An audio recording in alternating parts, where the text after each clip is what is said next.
illərdə Hezbollah gələndən sonra hakimiyyətə hər şey dağılıbdır. O münasibət dağılıbdır. Belə. Yəni, İsrail əsas lazımdır stabillik.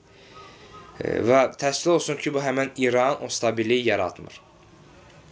Gör ki, İran öz proksiləri, yəni İranın dəstəliyi ilə onlar başlayırlar həmən o Fələstində olan Hamas qrupası və Livanda olan Hezbollah və həm cənubda da olan Yeməndə olan qrupa var.